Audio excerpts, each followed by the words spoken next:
உடைய பரிசுத்த நாமத்திற்கு ஸ்தோத்திரம் உண்டாவதாக.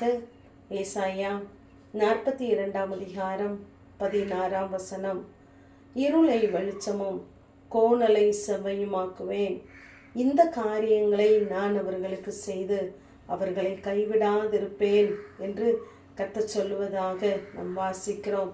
நம் ஒவ்வொருடைய வாழ்க்கையிலும் இருளின் அனுபவங்கள் இருக்குமானால் நிச்சயமாகவே வெளிச்சம் என்ற காலம் உண்டு. ஏனென்றால் நாம் யாரும் இப்பொழுது இருக்கிறதை போலவே ஒவ்வொரு நாளும் இருப்பதில்லை. கர்த்தர் நமக்கான வெளிச்சத்தின் நாட்களை, பிரகாசமான நாட்களை வைத்திருக்கிறார் என்பதை மறந்து போகாதிருங்கள். கோணலை சரியாக்குகிற தேவன். நேரங்களிலே நாம் நம்முடைய சூழ்நிலைகளை பார்த்து இந்த காரியங்கள் மாறாது, இதை மாற்ற ஒருவராலும் கூடாது என்றெல்லாம் நாம் நம்முடைய யூகத்தின்படி கணித்து வைத்திருப்போம். ஆனால் கர்த்தர் சொல்லுகிறார், இந்த காரியங்களை எல்லாம் நான் உனக்கு செய்து நான் உன்னை கைவிட மாட்டேன் என்று சொல்லுகிறார். ஏசாயா 45 அதிகாரம் 1 அங்கு கோரேசை பார்த்து ஒரு தீர்க்க தரிசனம் கூறப்படுகிறது.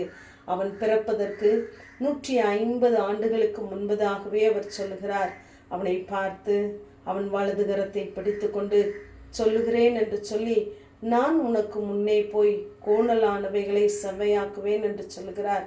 இந்த நாளிலும் நம்முடைய வாழ்க்கையிலே இருளான காரியங்கள், கோணலான காரியங்களை வெளிச்சமாய் மாற்ற, செவ்வைப்படுத்த அவர் நமக்கு முன்பாக போகிறவராகவே இருக்கிறார். நம்முடைய வாழ்க்கையிலே விசுவாசம், நம்பிக்கை, பயம், ஜெபம் குறைந்து போகிற நேரங்கள், வேத வாசிப்பின் சத்தம் அடங்கி போகிற நேரம், சமாதானமற்ற நிலைகள், இவைகள் எல்லாம் தளர்ந்து போகும் பொழுது நம்முடைய வருகிறது தான் ராக்காலமாய் இருக்கிறது.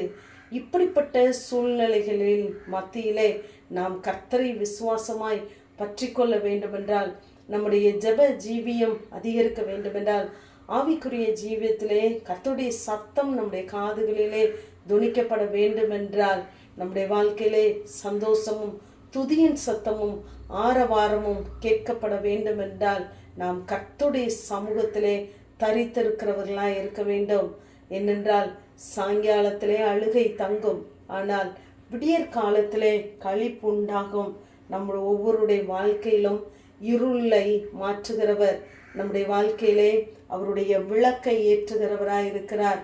என் தேவனாகிய கர்த்தர் என் இருளை வெளிச்சமாக்குவார் என்று தாவீது சொல்லுகிறார். இந்த வார்த்தை என்னும் வெளிச்சம் நம்முடைய சிந்தையில இருக்குமானால் நம்முடைய எல்லா இருளையும் நாம் கடந்து போவோம் என்று யோபு 29 அதிகாரம் 3 வாசிக்கிறோம்.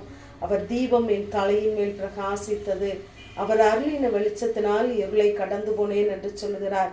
கர்த்தருடைய ரகசிய செயல் நம் ஒவ்வொருவர் மேலும் இருக்கிறது, பிள்ளைகள் மேலே, குடும்பத்தின் மேலே. ஆகவேதான் கர்த்தருடைய ரகசிய செயல் என் கூடாரத்தின் மேல் இருக்கிறது. சர்வ வல்லவர் என்னோடு இருந்தார், என் பிள்ளைகள் என்னை சூழ்ந்திருந்தார்கள் என்று யோபு சொல்லுகிறார். கர்த்தருடைய வார்த்தை நம்முடைய நினைவிலே இருக்க வேண்டும், நம்முடைய அறிக்கையாய் இருக்க வேண்டும். ஆகவே நம்முடைய நினைவு ஜாமக்காரரை பார்க்கிலும் அதிகமாய் நம்முடைய ஆத்மா கர்த்தருக்கு காத்திருக்கும் பொழுது, கர்த்தருடைய வெளிச்சத்திற்கு காத்திருக்கும் பொழுது நிச்சயமாகவே அந்த வெளிச்சம் நம்முடைய வாழ்க்கையில பல காரியங்களை செய்ய அது போதுமானதாகவே இருக்கிறது. இங்கு ரூத்தை குறித்து நாம் பார்க்கும் பொழுது போவாஸ் சொல்லுகிறார், ரூத்தே, உனக்கு வேண்டியபடியெல்லாம் உனக்கு செய்வேன் என்று. நமக்கு வேண்டியபடியெல்லாம் செய்கிற தேவனுடைய சமூகத்திலே நாம் காத்திருப்போமானால் அவருடைய கண்களிலே நமக்கு தயை கிடைக்கும். நமக்கு யார் கண்களிலே தயை உண்டாகுமோ அவருடைய பாதத்திலே நாம் அமர்ந்திருக்கிறவர்களாய் இருக்க வேண்டும். ராக்காலத்திலே நம்முடைய இருதயத்தை ஆராய்ந்து பரிசோதித்து புடமிட்டு பார்க்கிறவர் நம்முடைய இருளை வெளிச்சமாய் மாற்றுவார். நம்முடைய கோணலான காரியங்களை நிச்சயமாகவே செவ்வையாய் மாற்றுவார். அழுகையை களிப்பாக மாற்றுவார். துக்கத்தை சந்தோஷமாக மாற்றுகிற தேவன். ஆகவே கர்த்தருடைய சமூகத்திலே நாம் காத்திருப்போம். நிச்சயமாகவே நம்மை கைவிடாத தேவன் நம்முடைய காரியங்களை செம்மைப்படுத்துவார்.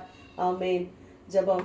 பிதாவாகிய தேவனே, குமாரனாகிய இயேசு கிறிஸ்துவின் நாமத்தின் மூலமாய் உடைய சன்னிதானத்தில் வருகிறேன்.